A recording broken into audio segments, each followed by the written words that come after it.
Counselor Geragos, first, help us understand what changed and what could still change. Well, what changed was, I think, when we discovered or were able to get the declaration of Roy Rosello, who was a member of Menudo, and he declared under penalty of perjury that he too was molested by Jose in the house, in the family house.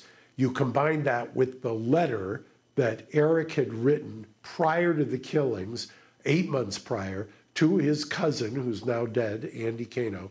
And we combined that together and we filed back in May of last year what's called a writ of habeas corpus, which is a fancy legal term, Latin term, for basically set aside this conviction, bring me the body under the Latin. Also, since that time that we filed the habeas corpus, the changes in California law have allowed for what's called resentencing. And George Gascon, who's the DA here in Los Angeles, has a robust resentencing unit in which they take a look at sentences that were imposed years ago that were wildly disproportionate to what they might be today. And we are running down both those parallel tracks. We've supplied to them all kinds of information, what we call mitigation information, about them, and we're hoping now, and today was kind of an amazing day from our standpoint, that even 30 days before an election, and mind you, part of the argument that I've been making for a year and a half is that these guys were convicted because of DA electoral politics some 30 years ago. Mind you, the evidence portion of their second trial, where you mentioned they were convicted, started 8 days after the acquittal of O.J. Simpson, and the DA was on his heels at that point, and they needed a conviction. Also, Mark, remind people, what was the difference between the first and second trial?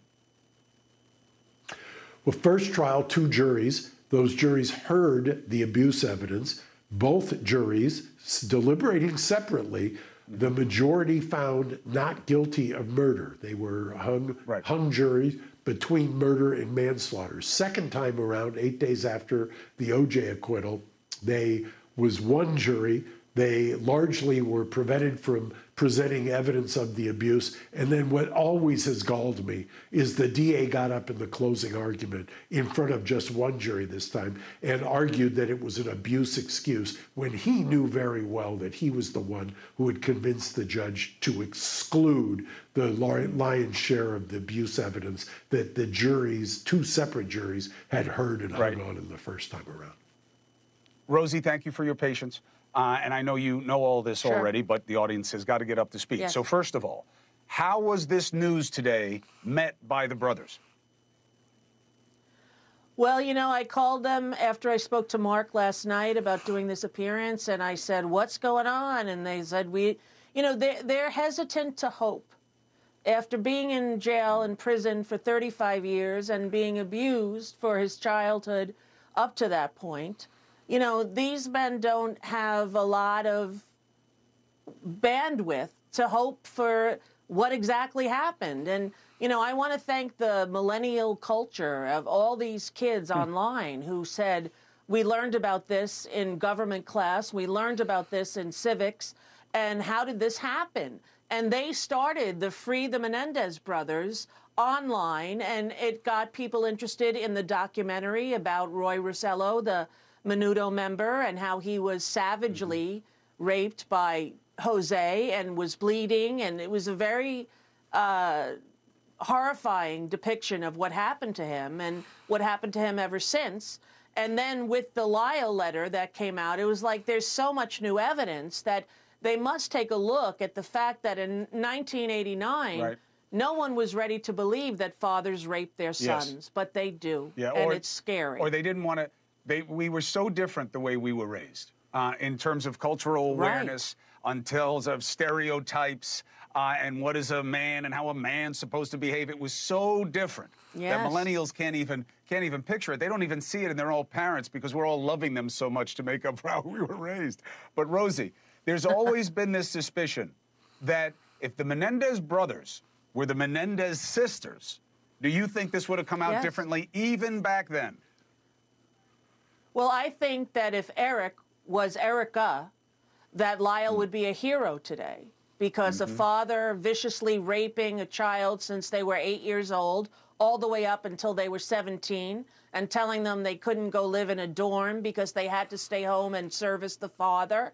If all of those facts were known to people, they would understand what happened. And sadly, I think, Chris, that unless you have experienced this kind of tortured existence of an incestuous family and all the lies that cover one another, unless you experience that, it's very hard to believe. Why didn't they just walk away? Well, they were 17 and 21. They were kids. They were children who had been abused the vast majority of their childhood in horrific ways, where push pins were in their penis. Like, it wasn't a casual father that came in drunk, and this was a sophisticated pedophile who was doing abusive terror to these children. How could that not change their psyche? And also, there is a little bit, you know, I don't want to engage it too much, but some of the reaction online is that it's too much about the Netflix series. No, this is not newfound pushback for the brothers or the advocate community around them. I am not an advocate for the Menendez brothers, but years ago, okay, before the series, before any of this happened, I interviewed Lyall Menendez, and this was absolutely where they were, where his head was at that time. Here it is for the audience, just to show that this is not new. What do you remember being told by your mother, by your father, their actions that made you feel that your life may be in danger? Well, my father was telling me that a couple days before that I had made my decision in terms of siding with Erik and wanting to threaten to expose him, and he was now forced to make his own decisions about what to do about that. And I asked him if that's a threat, and he said, "You take it for what it is." I know my father. I know what that means. He's basically suggesting that he isn't going to go through a child molestation trial. He would rather go through a murder trial than a child molestation trial. Now, again, the point is, I may look like my own son, even from 7 years ago, but Lyall Menendez has been consistent in what he says happened all throughout. And Rosie, how does this impact you?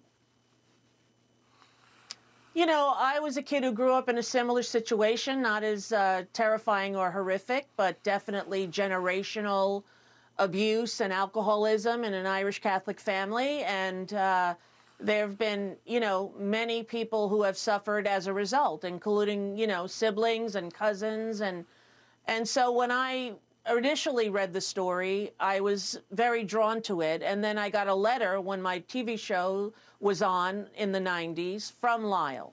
And he said, you know, I've heard you speak positively about us, and I hope this is not the reason that I think it is, that you can relate to the...